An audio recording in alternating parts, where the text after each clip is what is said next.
She looks nice.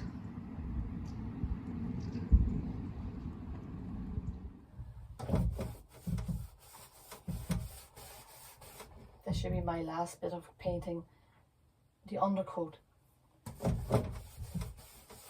After this it will be the top coat. Now I better get on to it sooner rather than later.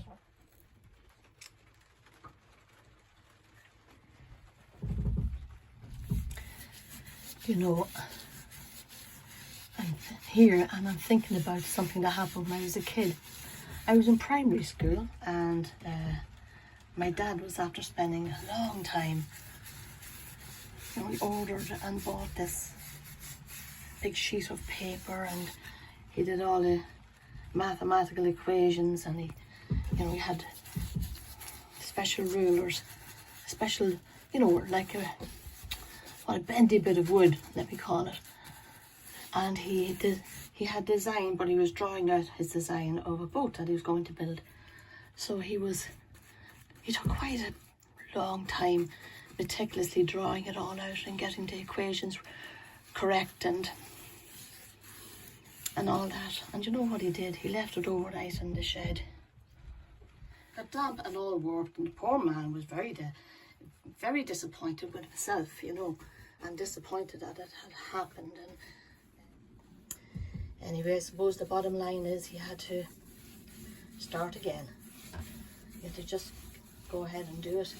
But I benefited from it.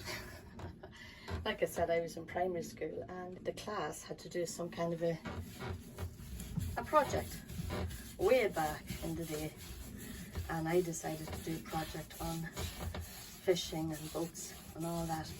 So I nabbed the lovely drawings, folded them all up and drew out sketches of salmon and sketches of the boat and all this, you know.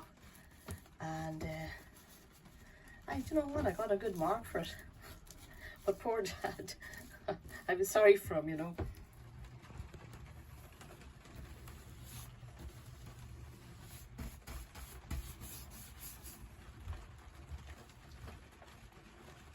You can see there's a bit of a crack there.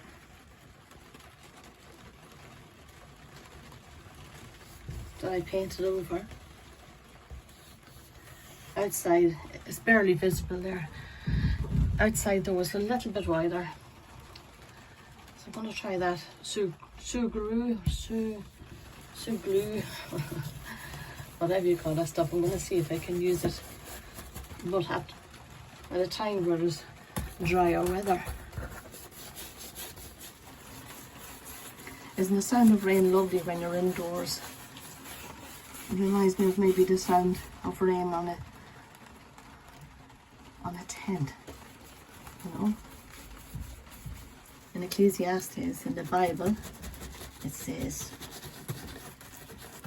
whoever watches the wind will not plant, and whoever watches the clouds shall not reap. And that means get off your behind and do what you have to do when you have to do it. And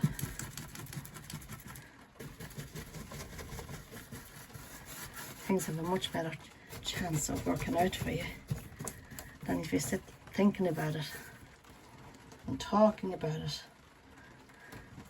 There's a great scripture, I love it, in the Bible. What's it like? Let me think now. What's it about? A little folding of the hands. I must get it there and see if I can read it to you. A little sleep, a little slumber, a little folding of the hands to rest. So shall your poverty come on you like a prowler, and your need like an armed man. Okay, no, it's not, doesn't apply to everybody. Not everybody's able to work. I don't think it's just about working though.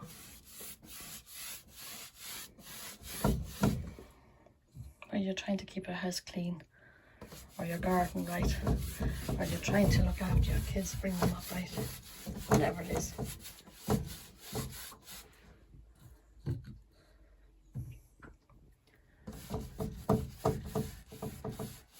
sky. So whether you're doing up a boat, whether you're keeping your house right, in good order, whether you're working your job, whether you're retired, whatever you find your situation to be, a little folding of the hands is okay, but if you do it too much, which I am inclined to do when I have the remote control beside me. All wise words.